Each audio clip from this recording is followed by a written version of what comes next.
First You Think is a not-for-profit ministry of the First Unitarian Church of Des Moines. Support us at ucdsm.org today.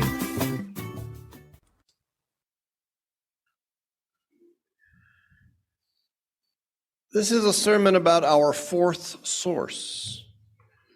The living tradition we share draws on many sources, of which we designate 6, and the fourth one is Jewish and Christian teachings that call us to respond to God's love by loving our neighbor as ourselves. This is also a Muslim teaching. So in the midst of Ramadan, and with Easter and Passover approaching, I wanted to look at this. It's also a sermon about our fifth source, humanist teachings.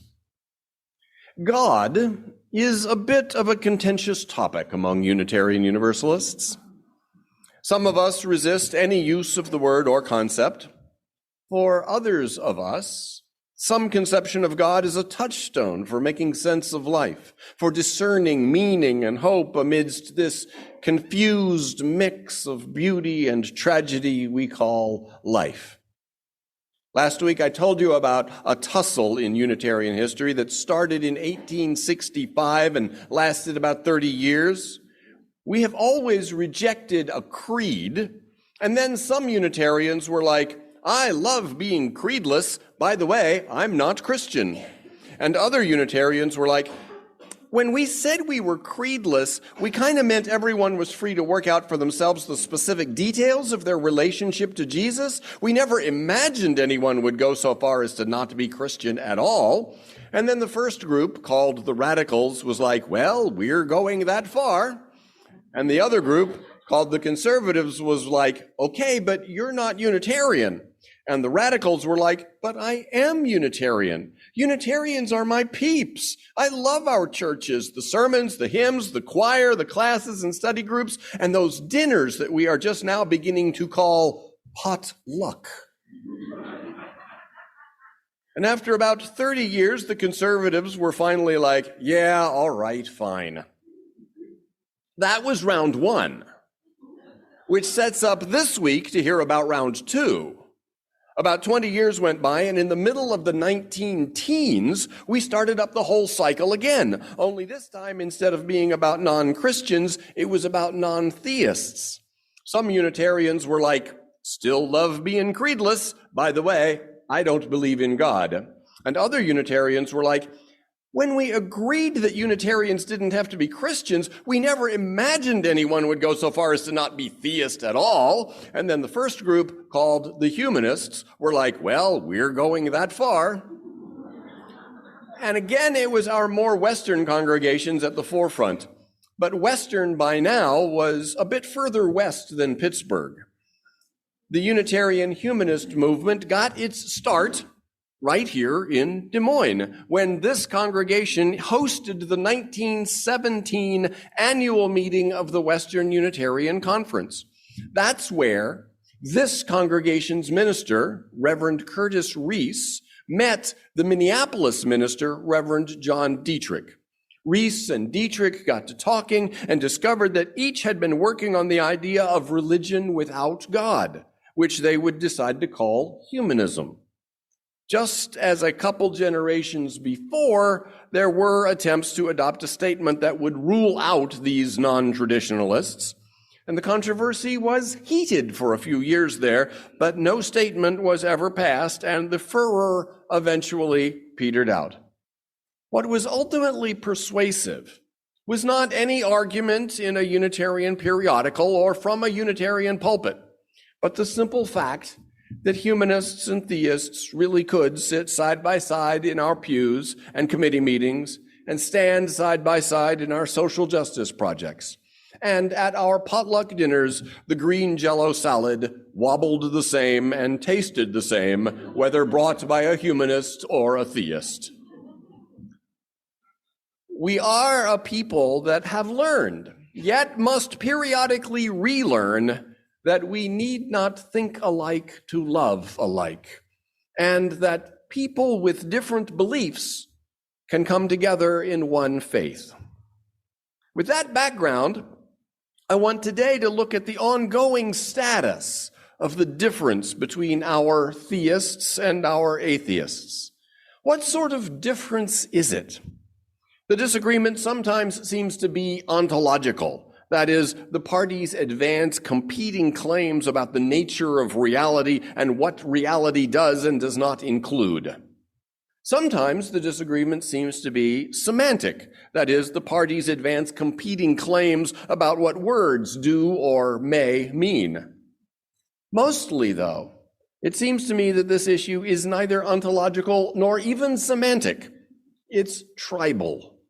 The parties affirm the existence or non-existence of God in order to signal their identity and group loyalty. And I think it's important for us to notice that. When tribal identity is at stake, we become rigid, inflexible, dogmatic about speaking correctly.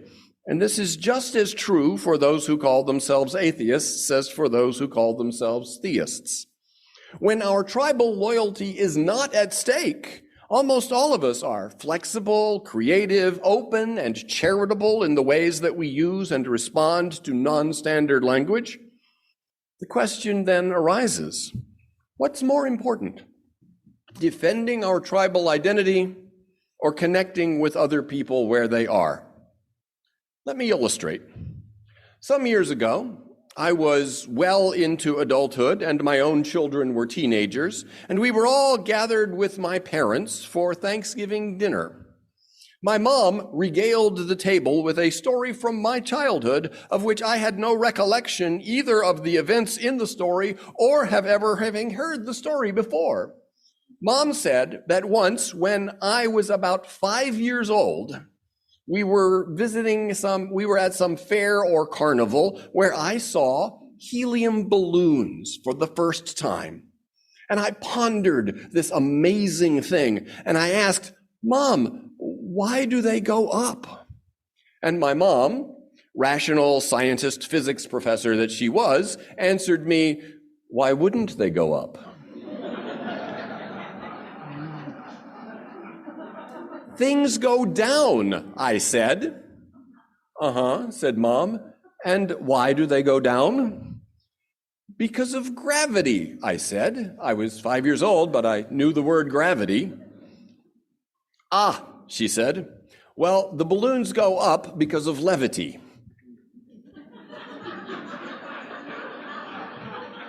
And this satisfied me. And when years later I heard this story at the Thanksgiving table, I did not think, egad, my mother lied to me. After all, why not call it levity? She might have tried explaining that helium is less dense than air, which means it has more mass for a given volume, and that gravitational attraction is proportional to mass, so gravity's pull on the air is stronger than on the helium, pulling the air down, which pushes the less dense helium upward. But Mom knew that her 5-year-old was not ready to follow that kind of explanation, so she gave me this word, levity, as a sort of placeholder. With wisdom and quick wit, she used language to connect with me where I was rather than to leave me behind. I delight in this family story, not because Mom's answer was false, but because it is really true. I love knowing again what apparently I was first taught at age 5, but forgot. There is a force in the world called levity that makes things rise. People have different stories to make sense of our world.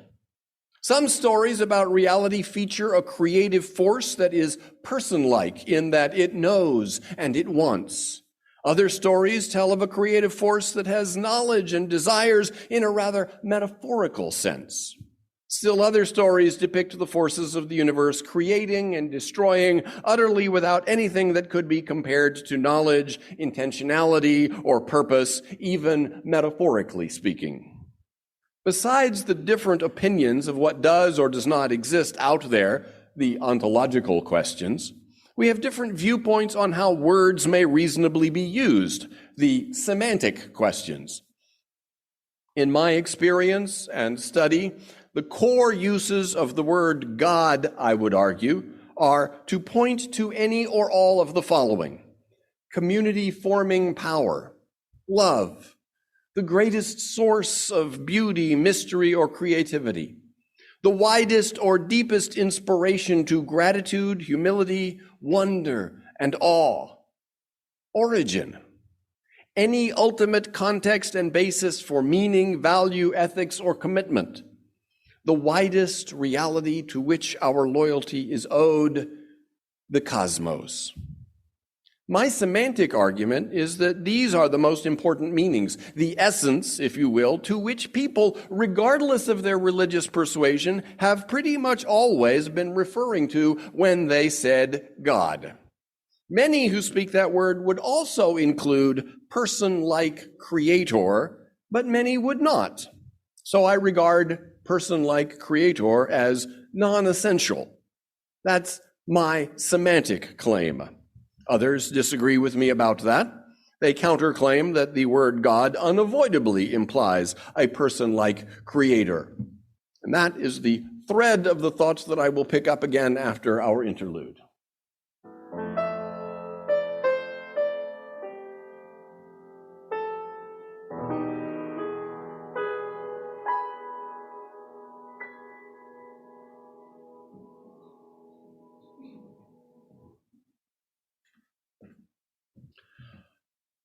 4 weeks ago, if you remember, in a sermon about blessing, I said that theology is a kind of poetry. It's not a kind of science or natural history. As poetry-making and poetry-hearing beings, we need to use words creatively, to sometimes treat a peripheral association as a central meaning and ignore the meaning that had previously been thought central. I hope that we can get increasingly good at honoring each other's different experiences of what is real, the different ontological positions we may take, and that we can also get increasingly good at honoring different semantic positions and different styles of poetry and metaphor. That has sometimes been hard for us. Why? Here's why. Tribalism. There is an awful lot of religion that is neither about a sense of what's out there, nor is it about a sense of the proper use of words. It's just about whose team are you on. Tribal loyalties get in the way of honoring and respecting different experiences about what is real and different poetic inclinations for choosing words. We have a hard time simply accepting our differences when those differences symbolize what team one is on, and when team membership requires being opposed to certain other teams. And we do need our tribes. After all, another word for tribe is community, and we need community. Loyalty to our group is, by and large, a virtue. A healthy community, though, will affirm and support ethics and values beyond the tribal loyalty, and will facilitate and help integrate one's transcendent experiences of interconnection and peace. An unhealthy community gives most of its energy to nursing a shared sense of who the enemy is. Where there are no tribal loyalties at play, we humans generally are pretty flexible about adjusting our understanding of words. For example, one of my former in-laws referred to her refrigerator as the Frigidaire. She would say, for example, "There's cake in the Frigidaire." A glance at the manufacturer's label revealed that her refrigerator was actually made by Amana. But even at my most churlish teenaged self, I was not inclined to say, "No, it's not in the Frigidaire, it's in the refrigerator, which happens to be an Amana."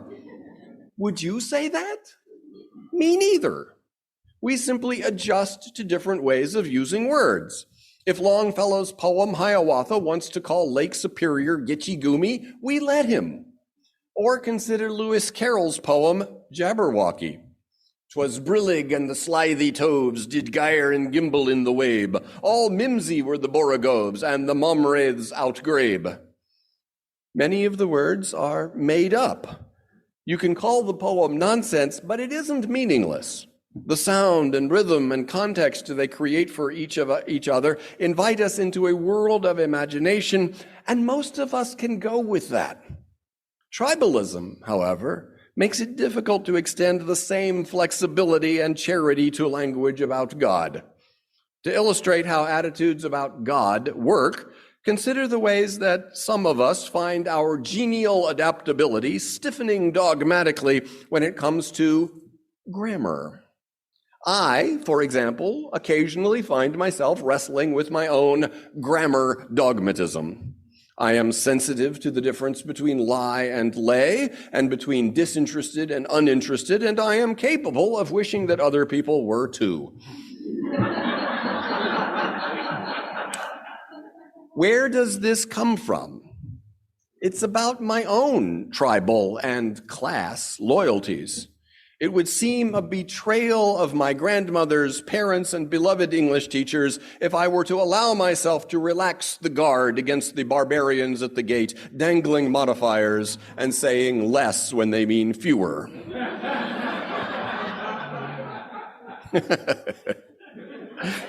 Those adults that we admire were the upholders of our class identity. The adults who sought to instill in me good grammar were teaching me to be faithful to my socioeconomic class. The hidden message of prescriptive grammar instruction is, don't sound like those people, the lower classes. Grammar will be emotionally important to me precisely to the degree that my class identification is emotionally important to me. So there's that question. Do I want to go for separation or do I want to go for connection? We face linguistic choices, whether to say ain't or to call a rising balloon levity or to use the word God. And as you make those choices, do you want to go for separation or connection? For me, I don't want to be a grammar Nazi. I am trying, though sometimes not succeeding, to not be. Connection is more important than separation. If I truly don't know what you mean, I can ask, and it's not like speakers of upper-class English are really on average any clearer. And neither am I going to be a Nazi about the word God. If that word allows for connecting with other people around the shared meanings of community-forming power, love, the greatest source of beauty, mystery, or creativity, the widest or deepest inspiration to gratitude, humility, wonder, awe, origin, any ultimate context and basis for meaning, value, ethics, or commitment, the widest reality to which our loyalty is owed, the cosmos, then I've decided that connecting with others is more important than separating from them based on the fact that I conceive of God's knowing or desiring more metaphorically than they do. Connecting is more important than separating. When loyalty isn't at play, as when reading Lewis Carroll's Jabberwocky, it's relatively easy to practice the gentle arts of flexibility and linguistic charity.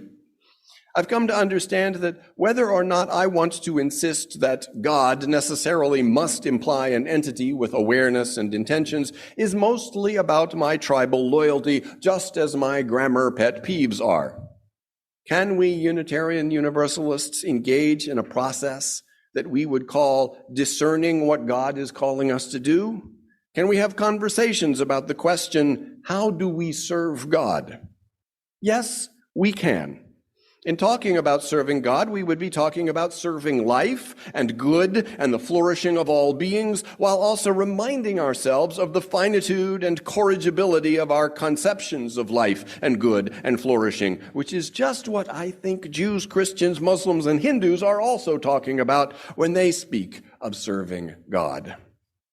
When we say, as we do in the fourth source of the living tradition we share, that we are called to respond to God's love by loving our neighbor as ourselves, we are saying that the moments when we have felt the greatest belonging and connection inspire us to want to help our neighbors also feel connected and know they belong, which is what I think it truly means to respond to God's love, whether or not God is conceived as a person-like entity, and regardless of how metaphorical that conception is.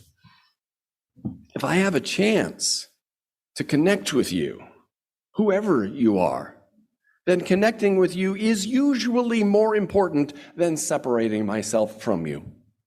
If you and I have each felt mystery, wonder, and beauty come together with peace, compassion, and the softening of ego defenses, if we have opened our hearts to love, then we have a shared commonality that transcends both your dogmatic opinions about God and my dogmatic opinions about how wrong your dogmatic opinions are. That shared commonality in the moment matters more than my urge to insist on asserting my tribal identity.